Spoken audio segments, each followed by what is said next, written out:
On July 2010, the Center for Disease Control reported rats and mice can spread over 35 diseases directly through contact, feces, and bites, as well as indirectly through parasites contained on the rodents. On their website, cdc.gov, they recommend trapping around your house to reduce the population and to prevent the spread of these diseases. Since we are in the middle of winter, moving into the springtime, you might find that rats and mice are more likely to become pests in your house, and you're more likely to find them living in your attic. I've used traps in my house before because I've had rodent problems, and so I have experience using these traps. I've also enrolled in the class Wildlife Damage Management here at UNL, so we have experience. So I've learned more about using these traps as well as pest management. This speech hopes to inform you about how to properly use traps such as snap traps, toxicants, and box traps to limit damage to your house from these rodents. The first trap I want to talk to you about is snap traps. In the Wildlife Damage Management for Master Gardeners, published in 2014 on page 31, they define snap traps as body gripping traps that are recommended for trapping mice and rats. And I have a snap trap with me. These are what they look like. They're very common. And the way they work is by pulling down the spring-loaded crossbar and then attaching this snare wire above it. And as you release the crossbar, the snare wire has some pressure on it that it's caught here. And now the trap is loaded. And what you would do is put bait on this metallic bait holder here. And as the mice walks across it, it doesn't get sprung up anywhere until it moves the bait around. And the trap is sprung and it kills the rodent. There are many benefits to these types of traps. They're quick kill, and it's easy to remove pest species using snap traps. But there are some cons, such as the fact that you are killing a rodent in your house, so you might get diseases spread that way, and they are kind of messy if you use the wrong size trap, such as a trap that's too big for too small of a rodent. You might kind of create a mess. And Master Gardener recommends using mini traps if you're trapping rats and mice, so that might be an issue as well. An alternative lethal trap are toxicants. And the Wildlife Damage Management for Master Gardeners, published in 2014 on page 29, defines these as chemical compounds used to kill problem animals such as house mice.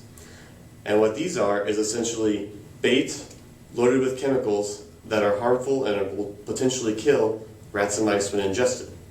And so the benefits of these is that it works on a variety of pests. If you don't know what type of pest you have, or you don't know how many you have, these are very good because it's non-target. So that means that any species that comes and eats it will then be killed. And they're very potent, so it doesn't take very much of them. Some of the cons, though, is that they are non-target. So if you have any animals that you don't want to kill, such as maybe your cat or your dog, and they might come in contact with these toxicants, that might pose a health risk to them. And also might pose a health risk to you and your family and the house, because you are exposing yourself to chemicals on a daily basis if you put them out in the open. And an alternative to these killing traps, another type of trap is a box trap. And on page 30 of the Wildlife Damage Management for Master Gardeners, published in 2014, they define cage and box traps as those that imprison animals. And so I've drawn a diagram of a common box trap, and essentially what they are is a box or cage that has an opening on one side and every other side is closed.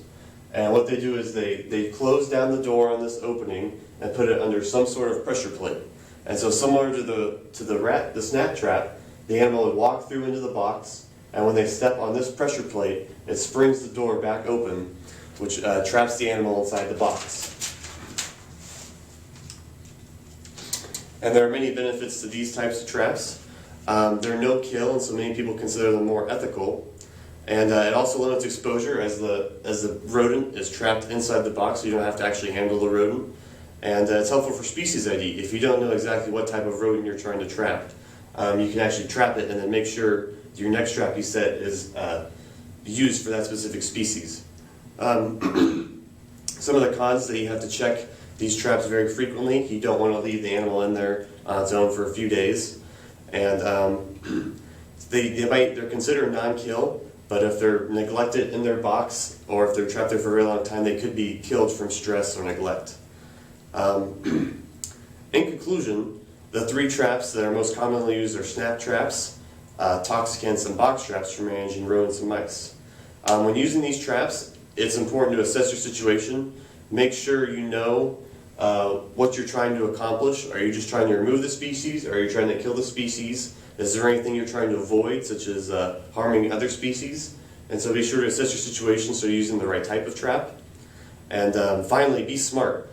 As we mentioned earlier in the speech, these rodents can carry many diseases, and so damage to property can be replaced, but if somebody becomes sick or becomes ill, that's a different situation. And the point of using these traps is to prevent the spread of diseases and to reduce the wildlife population. So be sure that's your goal. Thank you.